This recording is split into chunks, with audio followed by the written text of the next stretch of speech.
Hernando de Soto was a Spanish explorer and conquistador who played a pivotal role in the early European exploration of the Americas, leading ambitious expeditions through regions that are now part of Nicaragua and the Yucatan Peninsula.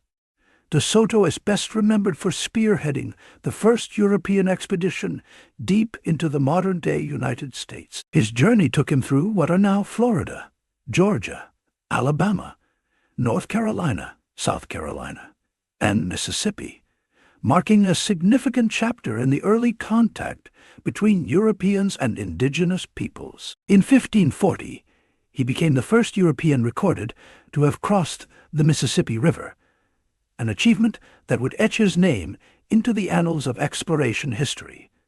De Soto's endeavor was monumental in scope. Commanding a fleet of 9 ships, he set sail with over 600 men, 220 horses, and a vast array of supplies. His primary goal was to discover gold, a treasure rumored to exist in abundance by coastal explorers and Native American tribes. De Soto also sought a passage to the Pacific Ocean, or China, motivated by the prevailing European belief in a short route to the riches of the East. His landing near present-day Tampa Bay in May 1539 marked the beginning of one of the most arduous and harrowing explorations of the southeastern United States. The choice of Tampa Bay as the landing site was strategic. Its navigable waters and reports of rich inland territories made it an ideal starting point. The bay, with its shimmering waters teeming with fish and dense mangrove-lined shores, appeared both inviting and mysterious. Upon landing, De Soto's men established a base camp, unloading their horses and supplies in preparation for the grueling inland expedition. However, they were immediately confronted with the harsh realities of the subtropical environment. The sweltering heat, thick vegetation, and relentless swarms of mosquitoes posed significant challenges to the unacclimated Spanish forces. The Tampa Bay area was inhabited by various indigenous groups, including the Tocobaga and the Calusa, known for their mound-building cultures and sophisticated maritime skill. Initially cautious but not hostile, these tribes soon grew wary of De Soto's intentions. The Spanish, driven by a relentless pursuit of wealth, demanded food, labor, and information, escalating tension. Hostilities erupted when the Tocobaga resisted these demands.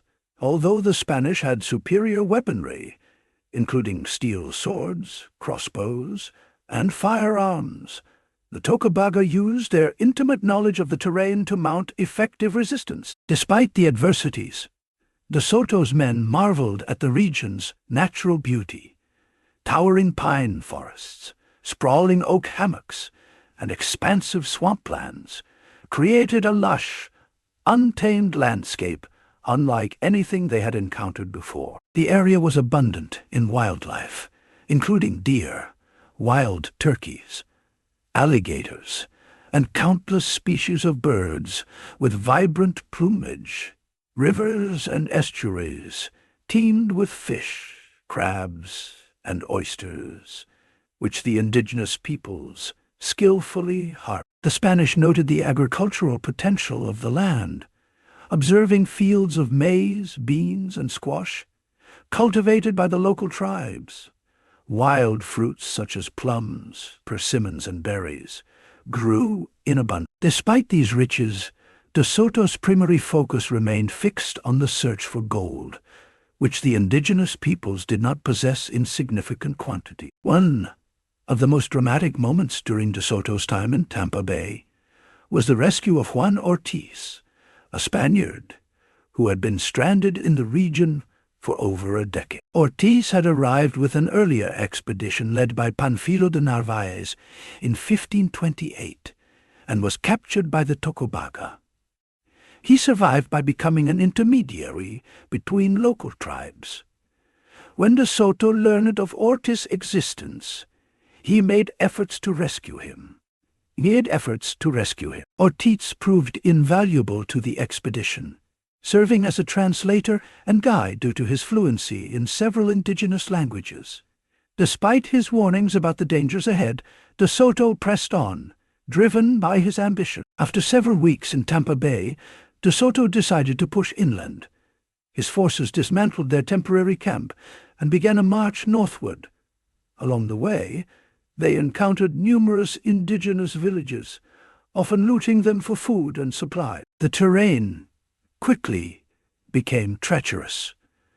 Swamps and dense forests slowed their progress, and the humid climate took a toll on both men and animals, leading to disease and exhaustion. As they moved deeper into the interior, rumors of a powerful chiefdom with great riches fueled De Soto's determination. His encounters with various tribes were marked by a brutal clash of cultures. While some tribes attempted diplomacy, others resisted fiercely.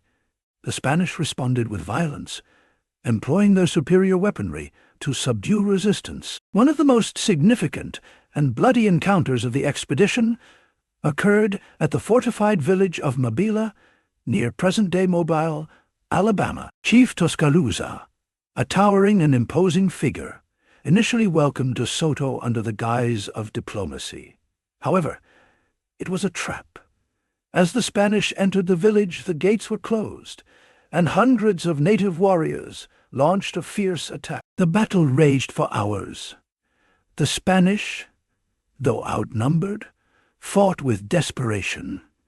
Firearms, steel swords, and mounted cavalry gave them an advantage, but the native warriors fought with unparalleled ferocity. The village was eventually set ablaze, resulting in heavy casualties on both sides.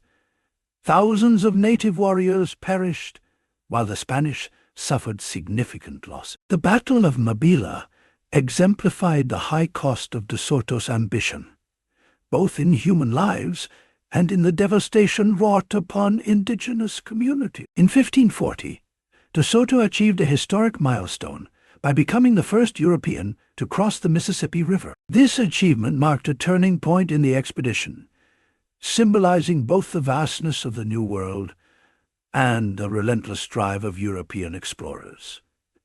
However, the crossing also signaled the beginning of the expedition's decline. The harsh conditions, coupled with continued resistance from indigenous tribes, began to wear down De Soto's forces.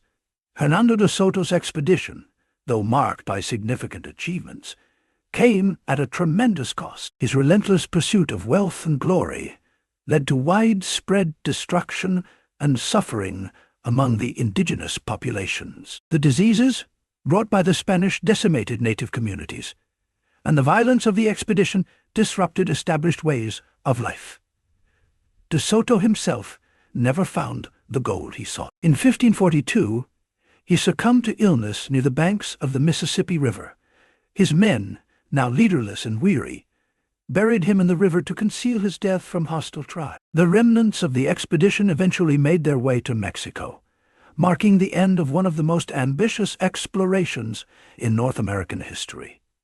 Despite its failure to achieve its primary objectives, De Soto's expedition had lasting impact. It provided valuable information about the interior of the southeastern United States and opened the door for future European incursions. However, it also left a legacy of conflict, disease, and cultural upheaval that would shape the history of the region for centuries to come. Hernando de Soto's journey stands as a testament to the ambition and destructiveness of European exploration during the age of conquest. It is a story of courage and hardship, of discovery and devastation, a complex chapter in the broader narrative of America's early history.